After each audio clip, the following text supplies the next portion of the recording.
ही है, जब तक तोड़ेंगे नहीं तब तक छोड़ेंगे नहीं। तो चलिए इसी के साथ मोटिवेट होकर क्लास को देखते हैं।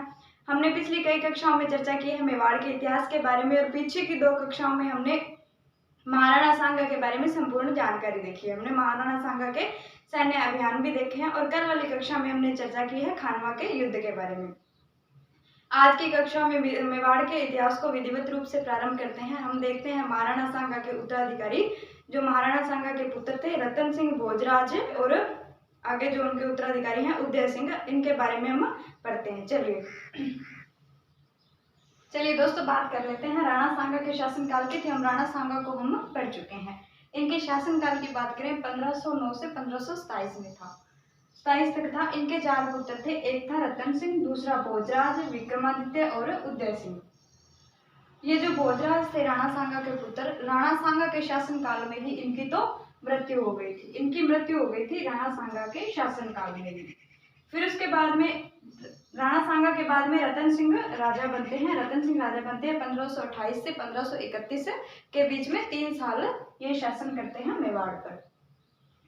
राणा सांगा के जो 2 पुत्र थे विक्रमादित्य और उदय सिंह। विक्रमादित्य और उदय सिंह राणा सांगा की प्रिय पत्नी थी हाडी रानी कर्मावती। हाडी रानी कर्मावती के पुत्र थे विक्रमादित्य और उदय सिंह। वैसे तो ये चारों भाई थे राणा सांगा के पुत्र रतन सिंह, भोजराज, विक्रमादित्य और उदय सिंह, परंतु ये विक्रमादित्य और उदय सिंह इनकी माता थी हाडी रानी कर्मावती, और रतन सिंह और भोजराज की माता अलग थी। राणा सांगा क्या करते हैं, जब खानवा के युद्ध में घायल हो जाते हैं, खानवा के युद्ध में घायल होने के पश्चात ये दौसा में आते हैं, बसवा में। तो उस बसवा दौसा में इलाज करवाने के पश्चात रणथंभौर दुर्ग में आते हैं। उस समय ये क्या करते हैं, विक्रमादित्य, उदय सिंह और हाडी रानी को रणथंभौर दुर्ग दे देते हैं। रणथंभौर दुर्ग दे देते हैं। उसके पश्चात जब शासक बनते हैं 1528 ईस्वी में रतन सिंह, 1528 ईस्वी में रतन सिंह शासक बनते हैं। रतन सिंह की क्या होती है, रतन सिंह की इन विक्रमादित्य और उदय सिंह और हाडी रानी से बनती नहीं। इनकी नहीं बनती क्योंकि ये उस समय नाराज हो जाते हैं। ये कहते हैं कि राणा सांगा इनको रणथंभौर का दुर्ग क्यों देते हैं। इन विक्रमादित्य और रतन सिंह इनके बीच में तनाव उत्पन्न हो जाता है।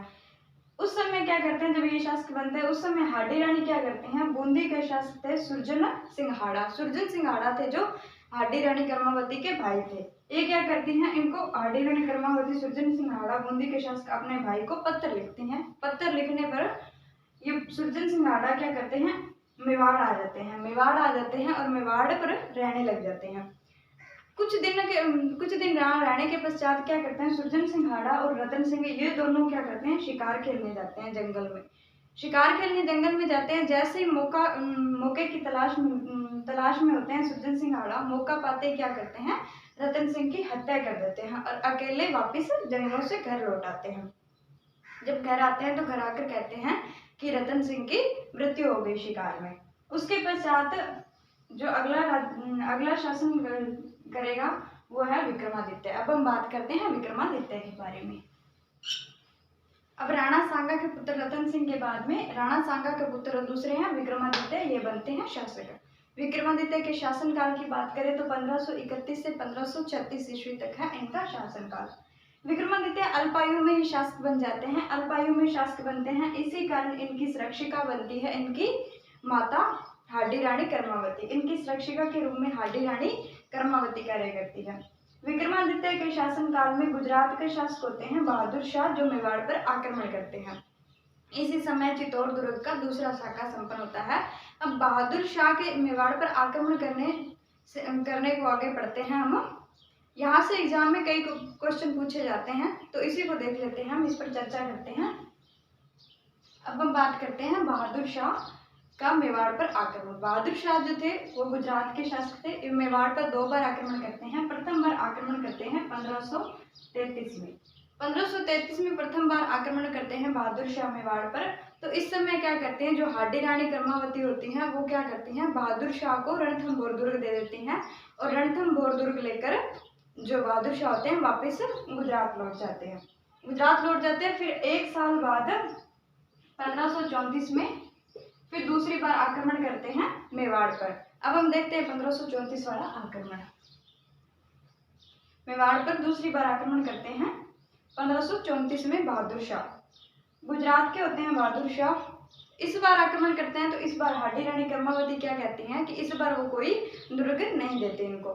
इस बार वो कहती हैं कि जिस तरह हमारे पूर्वजों ने वीरता पूर्वक सामना किया था उसी तरह हम अधीनता स्वीकार नहीं करेंगे, हम भी वही कार्य करेंगे। तो हाडी रानी कर्मावती क्या करती हैं, उस समय हुमायूं को पत्र लिखती हैं सहायता के लिए, हुमायूं को सहायता के लिए पत्र लिखती हैं। और कई इतिहासकार यूं भी कहते हैं कि हाडी रानी कर्मावती हुमायूं को राखी भेजकर अपनी सुरक्षा के लिए आमंत्रित करती हैं कि मेरी रक्षा कीजिए। उस समय हुमायूं नहीं आ पाते क्योंकि उस समय हुमायूं मालवा में एक दुर्ग है कालिंजर दुर्ग, उस समय हुमायूं कालिंजर दुर्ग के चारों तरफ घेरा डाले बैठे होते हैं, घेरा डालते हैं और हुमायूं कालिंजर दुर्ग जीतने ही वाले होते हैं। उसी समय बहादुर शाह आक्रमण कर देते हैं मेवाड़ पर। तो जिस कारण हुमायूं कर्मावती की सहायता के लिए नहीं आ पाते। और कर्मावती अब क्या करती है, कर्मावती अपने पुत्र विक्रमादित्य और उदय सिंह को अपने ननिहाल भेज देती है बूंदी।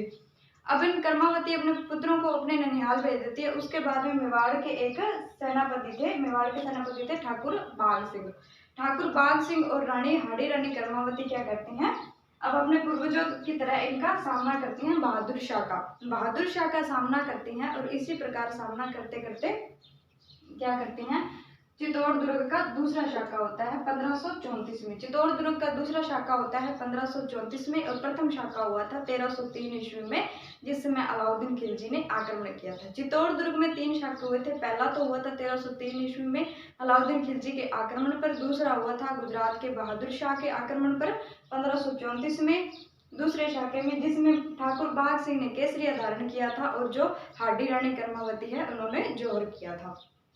अब तीसरे शाखे की बात करें तो तीसरा शाखा हुआ था जो अकबर के आक्रमण के समय हुआ था 1568 ईस्वी में। तो हाडी रानी कर्मावती क्या करती हैं, जौहर कर लेती हैं और ठाकुर बाघ सिंह केसरिया धारण करते हैं। इसी प्रकार तीसरा शाखा होता है। इस तरह में चित्तौड़ दुर्ग का दूसरा शाखा संपन्न होता है 1534 ईस्वी में। अब हम बात करते हैं, अब चित्तौड़ दुर्ग और रणथंभ दुर्ग पर किसका अधिकार हो गया। जब बहादुर शाह ने पहली बार आक्रमण किया था तो पहली बार हाडी रानी ने क्या किया था, उन्हें रणथंभौर दुर्ग देकर वापस भेज दिया था। रणथंभौर दुर्ग पर तभी इसका बहादुर शाह का अधिकार था। अब क्या किया, इसने चित्तौड़ दुर्ग पर भी अधिकार कर लिया। दूसरी तरफ यहाँ कालिंजर दुर्ग को जीत लिया था हुमायूं ने कालिंजर दुर्ग जीत लिया। और फिर हुमायूं ने क्या किया, कालिंजर दुर्ग से गुजरात पर आक्रमण कर दिया। गुजरात पर आक्रमण करने पर बहादुर शाह क्या करते हैं, बहादुर शाह यहाँ से गुजरात आ जाते हैं और इसी मौके का फायदा उठाते हुए जो मेवाड़ के सरदार होते हैं और सैनिक होते हैं वो क्या करते हैं, चित्तौड़ दुर्ग पर पुनः अपना अधिकार स्थापित कर लेते हैं। अब पुनः अपने अधिकार में चित्तौड़ दुर्ग को कर लेते हैं मेवाड़ के सैनिक और सरदार। तो इसी बात का फायदा उठाते हुए क्या करते हैं, जो मेवाड़ के सैनिक होते हैं वो अब पहले बूंदी जो भेजा हुआ था उदय सिंह, बूंदी में भेजा हुआ था उदय सिंह और विक्रमादित्य को, बूंदी से उनको वापस बुला लेते हैं उनके ननिहाल से चित्तौड़गढ़ दुर्ग में। अब क्या करते हैं, मेवाड़ के सरदार पुनः विक्रमादित्य को शासन पर बिठा देते हैं। इस बात का पता बनवीर को लगता है। तो बनवीर क्या कहता है, बनवीर इस बात का विरोध करता है विक्रमादित्य के पुनः शासक बनने पर। बनवीर कहता है कि जब मेवाड़ की प्रजा संकट में थी, जब मेवाड़ पर बहादुर शाह ने आक्रमण किया था तो उस समय विक्रमादित्य कायरता से भाग गए थे यहाँ मेवाड़ छोड़कर, जबकि उन्हें मेवाड़ की प्रजा की रक्षा करनी चाहिए। इस प्रकार बनवीर का कहना था कि इस प्रकार कायर राजा को दूसरी बार शासन पर नहीं बैठाना चाहिए, क्योंकि बनवीर समय शासन पर बैठना चाहता था। अब चित्तौड़ दुर्ग पर विक्रमादित्य को पुनः शासक बना दिया जाता है। इस बात का विरोध करते हैं बनवीर। बनवीर कौन थे, बनवीर महाराणा रायमल के पुत्र थे पृथ्वीराज सिसोदिया, और पृथ्वीराज सिसोदिया की एक दासी थी अनोरस नामक दासी का पुत्र था बनवीर। बनवीर क्या करते हैं, इस बात का विरोध करते हैं और ये क्या करते हैं 1536 में इन्हें चित्तौड़ दुर्ग में इनकी हत्या कर देते हैं विक्रमादित्य की।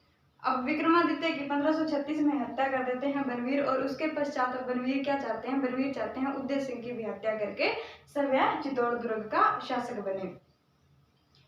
ऐसे ही बनवीर अब विक्रमादित्य की हत्या करने के पश्चात उदय सिंह को मारना चाहते हैं। तो एक दिन क्या होता है, जो बनवीर होते हैं वो चित्तौड़ दुर्ग के चारों तरफ चक्कर लगा रहे होते हैं और उदय सिंह होते हैं जो वो दुर्ग में सो रहे होते हैं। इस बात का उदय सिंह की माता होती है पन्ना धाय, उदय सिंह की दाई माँ है पन्ना धाय। इस बात का पन्ना धाय को पता चलता है कि ये वही बनवीर है जिसने विक्रमादित्य की हत्या की थी। अब यही उदय सिंह को भी मारना चाहते हैं। तो पन्ना धाय ने क्या किया, पन्ना धाय ने अपने उदय सिंह की जगह, उदय सिंह सो रहे होते हैं, पन्ना धाय क्या करते हैं, उदय सिंह की जगह अपने पुत्र चंदन को, उदय सिंह की जगह अपने पुत्र चंदन को वहां लेटा देते हैं और उदय सिंह को लेकर चित्तौड़ दुर्ग से कुंभलगढ़ दुर्ग की ओर चली जाती हैं।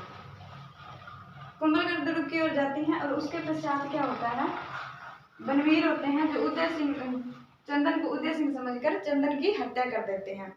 जब सुबह होती है तो सुबह अब कुंभलगढ़ दुर्ग में पहुंच गए।